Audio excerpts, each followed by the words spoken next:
आपला जो चॅप्टर चालू आहे ट्रान्समिशन ऑफ पॉवर, त्यामध्ये आज आपण बेल्ट टेन्शनविषयी माहिती घेणार आहोत. Belt tension. आता बेल्ट टेन्शन म्हणजे काय, तर while power transmission from driver to driven pulley it is required to give a correct tension to belt to avoid unnecessary erosion of belt. Driver अथवा ड्रायव्हिंग पुलीकडून driven म्हणजेच follower पुलीवर शक्ती अथवा गतीचे वहन करताना बेल्टची अनावश्यक झीज होऊ नये याकरिता बेल्टला योग्य प्रकारचा ताण देणे आवश्यक असते. आता या बेल्ट टेन्शनचे इफेक्ट काय आहेत, बेल्ट टेन्शनचा प्रभाव जो आहे तो. Effect of belt tension. First, if tension on the belt is loose, जर बेल्टवरचं टेन्शन किंवा म्हणजे जो ताण आहे तो कमी असेल तर then a belt may slip while rotation and speed of the pulley decreases so power is wasted.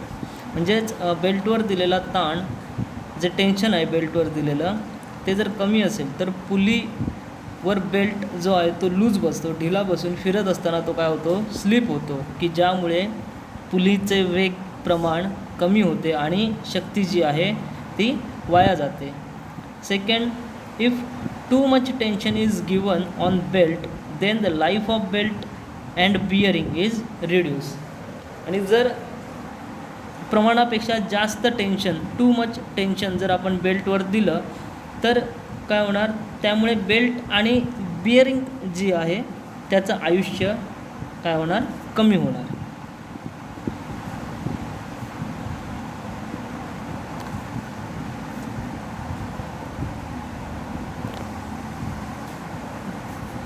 आता बेल्टच्या सहाय्याने जेव्हा पॉवर ट्रान्समिशन चालू असतं त्यावेळी बेल्ट जो आहे तो काय होतो, ओढला जातो किंवा ताणला जातो. ज्यावेळेस पुलीज फिरायला सुरुवात होतात, पुलीज जे आहेत ते रोटेट व्हायला सुरुवात होतात, त्यावेळेस ड्रायव्हर पुलीच्या संपर्क क्षेत्रावर बेल्ट जो आहे तो ओढला जातो. ड्रायव्हर पुली जी आहे त्या पुलीच्या संपर्क क्षेत्रावर बेल्ट जो आहे तो ओढला जातो व त्याच वेळेस ड्रिवन पुलीवर बेल्ट ढिला होण्याचा प्रयत्न करतो. त्यामुळे बेल्टची वरील बाजू जी आहे ती काय होते, ढिली पडते. या डायग्राममध्ये बघा, जी स्लॅक साईड दाखवलेली आहे वरची साईड ती काय होते, ढिली पडते. तिला स्लॅक साईड म्हणजे TS ने दर्शवलेलं आहे, स्लॅक साईड असं म्हणतात. तर बेल्टची खालची बाजू जी आहे ती टाईट बनते व तिला टेन्शन साईड म्हणजे जे T capital T small T ने दर्शवलेलं आहे, तिला टेन्शन साईड असं म्हणतात. बेल्टचा उपयोग करताना बेल्ट ताणला जातो, त्यामुळे बेल्ट ड्राईव्हमध्ये बेल्टचा ताण म्हणजे बेल्ट टेन्शन तपासणे आणि समायोजित करणे आवश्यक असते. आता टेन्शन रेशो म्हणजे काय ते आपण पाहू. बेल्ट ड्राईव्हमध्ये बेल्टच्या टाईट साईड टेन्शनचे स्लॅक साईड टेन्शन बरोबर असलेल्या गुणोत्तरास टेन्शन रेशो म्हणतात. The ratio of tight side tension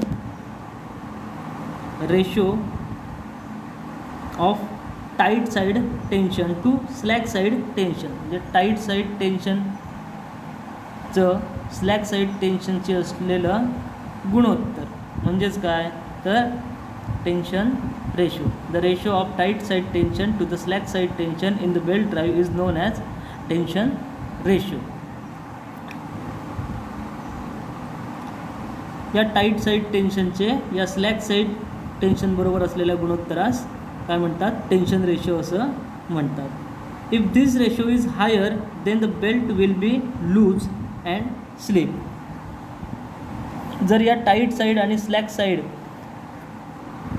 टेन्शनमध्ये असलेलं गुणोत्तर जर जास्त असेल तर बेल्ट काय होतो, ढिला होतो, लूज होतो व स्लिप होऊ शकतो. त्यामुळे आवश्यक शक्तीचं वहन होण्याकरिता ती परिणामकारकपणे किंवा प्रभावीपणे ओढली जाऊ शकत नाही. बेल्टवरील ताण समायोजित करण्याकरिता काही पद्धतींचा उपयोग करतात, म्हणजेच ॲडजस्टमेंट ऑफ बेल्ट टेन्शन. बेल्टचं जे टेन्शन आहे ते ॲडजस्ट करण्यासाठी, समायोजित करण्यासाठी काही पद्धतींचा वापर करतात, त्या आपण पाहू. Adjustment of belt tension. To adjust the belt tension, following methods are used: by using the idler or jockey pulley, by adjustment screw and arc of contact. आता यामध्ये हे जे 3 मेथड्स आहेत ॲडजस्टमेंट ऑफ बेल्ट टेन्शनचे, ते आपण डिटेलमध्ये पाहू. पहिला आहे बाय यूजिंग द आयडलर और जॉकी पुली. ठीक आहे. यामध्ये बघा, यामध्ये काय ड्रायव्हर आणि ड्रिव्हन अशा 2 पुली आहेत आणि ही जी तिसरी पुली इथे बसवलेली आहे ती काय आहे तर आयडलर किंवा तिला जॉकी पुली असं म्हणतात. When the distance between the driver and driven pulley is fixed, then idler or jockey pulley is used to adjust the tension on belt. ज्यावेळी ड्रायव्हर पुली आणि driven pulley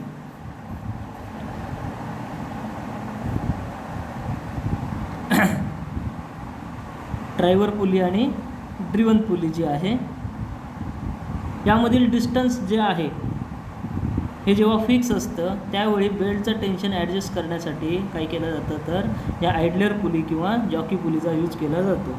आयडलर pulley use for this purpose is mount at slack side. ही जी आहे ती slack side आहे, ही tension side आहे. At a slack side of the belt near the driving pulley. म्हणजे ड्रायविंग म्हणजे फॉलोवर जी पुली आहे त्या पुलीच्या जवळ स्लॅक साईडला काय केलं जातं, ही आयडलर पुली किंवा जिला आपण जॉकी पुली असं म्हणतो ती बसवली जाते आणि त्याद्वारे बेल्टचं टेन्शन जे आहे ते ॲडजस्ट केलं जातं. त्यानंतर दुसरी मेथड आहे बेल्टचं टेन्शन ॲडजस्ट करण्याची bye adjustment screw.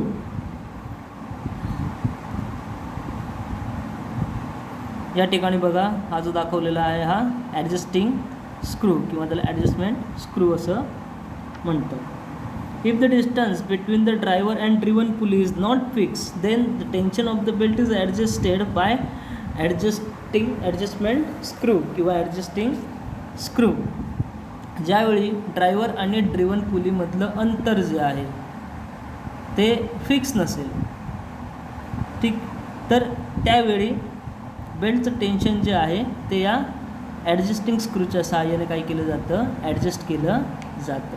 With the help of this ॲडजस्टिंग screw the distance between the both pulleys is increases और डिक्रीजेस. या ॲडजस्टिंग स्क्रूच्या सहाय्याने काय केलं जातं तर आवश्यकतेप्रमाणे या दोन्ही पुलीमधलं जे अंतर आहे ड्रायव्हर आणि ड्रिवन पुलीमधलं अंतर ते काय केलं जातं वाढवलं जातं किंवा कमी केलं जातं आणि अशा प्रकारे बेल्टचं टेन्शन जे आहे ते ॲडजस्ट केलं जातं. त्यानंतर तिसरी जी मेथड आहे arc of contact. To produce friction in pulley and belt it is important that there should be a tension. Pulley आणि बेल्ट यामध्ये घर्षण निर्माण होण्यासाठी ताण असणे आवश्यक असते. म्हणजे टेन्शन जो बेल्ट आहे त्यावर जर टेन्शन नसेल तर पुली आणि बेल्टमध्ये काय होणार नाही घर्षण निर्माण होणार नाही आणि त्यामुळे बेल्ट जो आहे तो पुलीवर व्यवस्थितरित्या फिरला जाणार नाही. Power transmission is depend upon contact area between the pulley and belt in belt drive. Belt ड्राईव्हमध्ये पुलीचा फेस आणि बेल्ट यामध्ये असलेल्या संपर्क क्षेत्रावर शक्तीचे वहन अवलंबून असते. म्हणजे जे पॉवर ट्रान्समिशन आहे ते कशावर डिपेंड असतं तर पुली, ही जी पुली आहे आणि हा जो बेल्ट आहे त्यामधील जो संपर्क क्षेत्र आहे त्या संपर्क क्षेत्रावर गतीचं वहन किंवा शक्तीचं वहन जे आहे ते अवलंबून असतं. If the wrapping angle, sorry इथे स्पेलिंग जरा चुकलेलं आहे. इफ द रॅपिंग अँगल आहे तो, if the wrapping angle is more then the more power will transmit. जर रॅपिंग अँगल जो आहे तो पुली व बेल्ट यांच्या संपर्क क्षेत्रावर तयार होणारा रॅपिंग अँगल जर मोठा असेल तर जादा शक्तीचे वहन केले जाऊ शकते. म्हणजे हा जो रॅपिंग अँगल आहे यामध्ये तो जर मोठा असेल पुली आणि बेल्टच्या संपर्क क्षेत्रावर तर जादा शक्तीचं वहन केलं जाऊ शकतं. जास्तीत जास्त आर्क ऑफ कॉन्टॅक्ट निर्माण होण्यासाठी, म्हणजे हा जो आर्क ऑफ कॉन्टॅक्ट आहे तो जास्तीत जास्त निर्माण होण्यासाठी काही मुद्दे जे आहेत ते विचारात घेणे आवश्यक असतं. आता ते मुद्दे कोणते आहेत ते आपण पाहू. For maximum arc of contact following thing should be taken in mind. Arc of contact maximum होणे आवश्यक आहे. त्यावेळेस काय होणार, जादा शक्तीचं वहन होणार. त्यासाठी पहिला, if the arc of contact is small as the distance between the center of both pulley is short, then to increase it jockey pulley should be placed as close as possible. म्हणजेच काय म्हटलं आहे तर दोन्ही pulley, driver आणि driven pulley यांच्या सेंटरमधील अंतर फार कमी असेल तर, फार कमी असल्यामुळे जर आर्क ऑफ कॉन्टॅक्ट अपुरा असेल तर तो वाढवण्यासाठी जॉकी पुली ही लहान पुलीच्या शक्य तितक्या जवळ बसवली पाहिजे. आता बघा, या दोन पुलीमधलं, ड्रायव्हर आणि ड्रिव्हन पुलीमधलं डिस्टन्स ज्यावेळी कमी असतं त्यावेळी बेल्ट काय होईल, थोडा लूज बसेल. आणि लूज बसल्यामुळे काय होणार, कुठेतरी जागा ओपन राहणार, कुठेतरी पुलीवर बसणार नाही. एका ठिकाणी पुलीवर बसेल, या खालच्या साईडला पुलीवर नाही पण बसेल. म्हणजे आर्क ऑफ कॉन्टॅक्ट यामधील जे संपर्क क्षेत्र आहे बेल्ट आणि पुलीचा जो फेस आहे त्यामधील जे संपर्क क्षेत्र आहे ते कमी असणार आणि त्यामुळे जादा शक्तीचं वहन होऊ शकणार नाही. मग जो कॉन्टॅक्ट एरिया आहे तो वाढवण्यासाठी, म्हणजे आर्क ऑफ कॉन्टॅक्ट जो आहे बेल्टचा जो कॉन्टॅक्ट एरिया, बेल्टचा एरिया या पुलीच्या एरियावर जास्तीत जास्त समायोजित करण्यासाठी काय केलं पाहिजे तर, ज्यावेळी हे डिस्टन्स फिक्स असेल दोन्ही पुलीमधलं, ड्रायव्हर आणि ड्रिव्हन पुलीमधलं, त्यावेळी जॉकी पुली काय केली जाते, वापरली जाते बेल्टचं टेन्शन ॲडजस्ट करण्यासाठी. आणि त्यामुळे काय होतं, आर्क ऑफ कॉन्टॅक्ट जो आहे तो मॅक्झिमम बनू शकतो बेल्ट आणि पुलीमध्ये. त्यानंतर because of the excessive tension on the belt, arc of contact becomes decreases and additional stresses produce as a result life of belt and bearing reduced. म्हणजेच काय तर, जर बेल्टवर प्रमाणापेक्षा जास्त ताण दिला, एक्सेसिव्ह टेन्शन दिलं गेलं तर आर्क ऑफ कॉन्टॅक्ट हा कमी होतो आणि जादा भार म्हणजे ॲडिशनल स्ट्रेसेस जे आहेत ते निर्माण होतात की ज्यामुळे बेल्ट आणि बिअरिंगचं आयुष्य जे आहे ते सहजपणे कमी होतं.